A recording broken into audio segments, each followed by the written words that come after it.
Hello दोस्तों, कैसे हो आप सभी। पिछले क्लास हम लोग क्या क्या कवर किए थे, ठीक है। तो आइए इसके आगे हम लोग स्टार्ट करते हैं, ठीक है। अगला टॉपिक क्या, एटॉमिक मास, जिसे हम लोग क्या बोलते हैं, परमाणु द्रव्यमान। और इससे पहले क्लास अगर आप लोगों ने देखा, प्लेलिस्ट बना, आप लोग जाके देख सकते हैं, ठीक है। तो एटॉमिक मास क्या होता है, परमाणु द्रव्यमान क्या होता है। जैसे डाल्टन ने अपना एटॉमिक थ्योरी दिया था, एटम के बारे में उन्होंने बता दिया।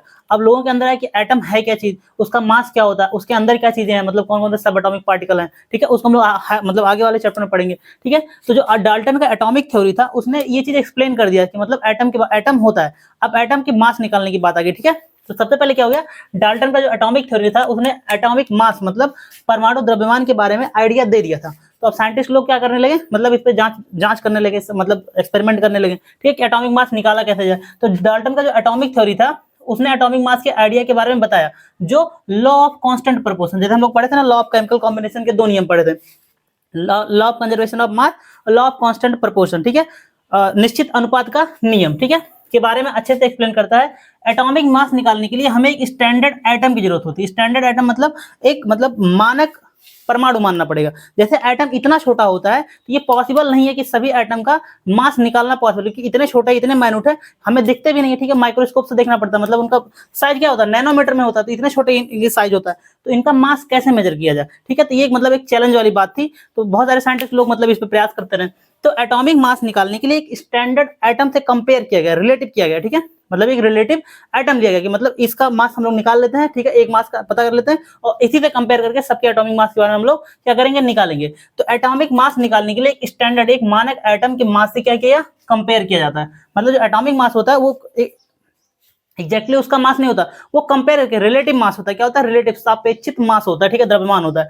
अब देखिए यूनिट ऑफ एटॉमिक मास होता है क्या, जैसे हम लोग मास को मेजर करते हैं किलोग्राम में, ठीक है, लेंथ को मेजर करते हैं मीटर में, ऐसे एटॉमिक मास को भी तो मेजर करते हैं, जिसका यूनिट क्या होता है, AMU, जिसे हम लोग एटॉमिक मास यूनिट बोलते हैं। क्या बोलते हैं, एटॉमिक मास यूनिट। तो पहले स्टार्टिंग में AMU ही उसका यूनिट था, लेकिन IUPAC ने इसको चेंज कर दिया।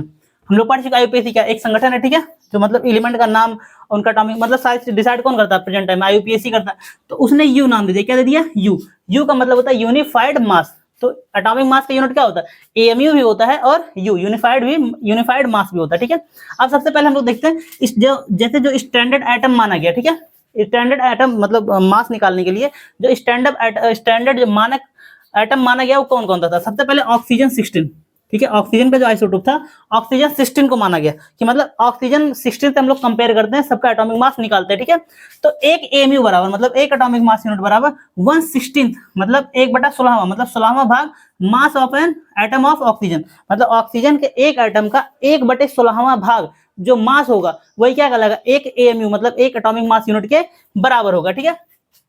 अभी ऑक्सीजन लेने का मतलब क्यों लिया गया था, इसका कारण भी पूछता है, क्योंकि ऑक्सीजन जो होता है ना, ज्यादातर जो एलिमेंट होते हैं उनके साथ रिएक्शन कर लेता है, उनके साथ क्रिया कर लेता है, ठीक है, इसलिए लिया गया। दूसरा जो मैक्सिमम मतलब ज्यादातर जो तत्व थे, एलिमेंट थे, तो उनके एटम का मास निकाला गया, तो वो एक होल नंबर में मतलब पूर्ण संख्या में आ रहा था, मतलब डेसिमल में नहीं आ रहा, दशमलव में नहीं आ रहा था, पूर्ण संख्या तो 1 2 3 ऐसे आ रहा था, ठीक है। तो डेसिमल में नहीं आता, तो यही रीजन था ऑक्सीजन 16 एटम को लिया गया, ठीक है। लेकिन आप कंपटीशन में है, आपसे बस इतना पूछेगा AMU होता क्या, ठीक है। तो जो कार्बन वाला होता है वही से पूछेगा, वही आपका होता है आंसर, ठीक है। तो ये हो गया ऑक्सीजन 16 एटम लेने का मतलब, ठीक है। लेकिन बाद में कार्बन 12 एटम, ठीक है, कार्बन के 3 आइसोटोप होते हैं, एक कार्बन 12, कार्बन 13 और कार्बन 14, ठीक है। तो कार्बन 12 वाला एटम था जिसका एटॉमिक मास कितना था, 12 था। तो 1961 में AMU मतलब एटॉमिक मास यूनिट को क्या मान लिया गया, कार्बन 12 का जो आइसोटोप था इसी को क्या कर लिया, स्वीकार कर लिया गया। मतलब प्रेजेंट टाइम में किसी भी एटम का अगर एटॉमिक मास निकालना तो किससे कंपेयर करते हैं हम लोग, कार्बन 12 आइसोटोप से। किससे, कार्बन 12 आइसोटोप से। सिंपल सा क्वेश्चन पूछेगा, एक AMU बराबर होता क्या, 1/12 of the mass of the carbon C12 atom. मतलब कार्बन 12 का जो एटम है उसका जो द्रव्यमान है उसका 1/12वें भाग से जो हम लोग कंपेयर करते हैं, तुलना करते हैं, उसी को हम लोग क्या बोलते हैं, एक एटॉमिक मास बोलते हैं। इतना क्लियर हो गया, ठीक है। तो इस पूरे टॉपिक पर खाली आपको इतना ही ध्यान रखना है, एक AMU बराबर क्या होता है, 1/12 मतलब 1/12वां भाग मास ऑफ कार्बन 12 एटम, ठीक है। अब यहाँ पे एटॉमिक मास का परिभाषा दिया गया, आप लोग देख सकते हैं, किसी तत्व के एटम का मास जब कार्बन 12 एटम के 12वें मतलब 1/12 भाग से 1/12वें भाग से कंपेयर करते हैं, तुलना करते हैं, उसी को हम लोग क्या बोलते हैं, एटॉमिक मास बोलते हैं, ठीक है। सिंपल सी बात आप लोग समझ लीजिए।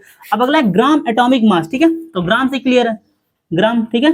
जब किसी एटॉमिक मास को जब भी किसी एटम के मास को हम लोग ग्राम में मेजर करते हैं, किसमें, ग्राम में मेजर करते हैं, तो उसको हम लोग क्या बोलते हैं, ग्राम एटॉमिक मास बोलते हैं। अब यहाँ पे कुछ तत्व दिए हैं और उनका एटॉमिक मास मतलब परमाणु द्रव्यमान दिया है, तो आप लोग को एटलीस्ट 1 से 30 तक का एटॉमिक नंबर, एटॉमिक मास याद होना चाहिए, उनका वैलेंस क्या बोलते हैं एटॉमिक नंबर याद होना चाहिए, उनका इलेक्ट्रॉनिक कॉन्फ़िगरेशन, क्योंकि अभी हायर क्लास हम लोग और मतलब आगे वाले चैप्टर में पढ़ेंगे तो वहाँ पे एक केमिकल फार्मूला बनाने के लिए आएगा, उसके बाद में इलेक्ट्रॉनिक कॉन्फ़िगरेशन लिखने के लिए आएगा, तो ये चीज आपको याद होना चाहिए। 1 से 30 तक के आप सभी एलिमेंट का एटॉमिक नंबर, एटॉमिक मास सबका नहीं, जो इंपॉर्टेंट है उनको याद होना चाहिए, ठीक है। ठीक है, सबसे पहले हाइड्रोजन का एटॉमिक मास कितना होता है? 1 होता है, कार्बन का 12 होता है, नाइट्रोजन का 14 होता है, ओ मतलब ऑक्सीजन में क्या होता है 16 होता है, सोडियम क्या होता है 23 होता है, मैग्नीशियम क्या होता है 24 होता है, एल्युमिनियम क्या होता है 27 होता है, सल्फर एस मतलब सल्फर कितना होता है 32 होता है, क्लोरीन क्या होता है 35.5 होता है, कैल्शियम कितना होता है 40 होता है, आर्गन का भी क्या होता है 40 होता है, ठीक है।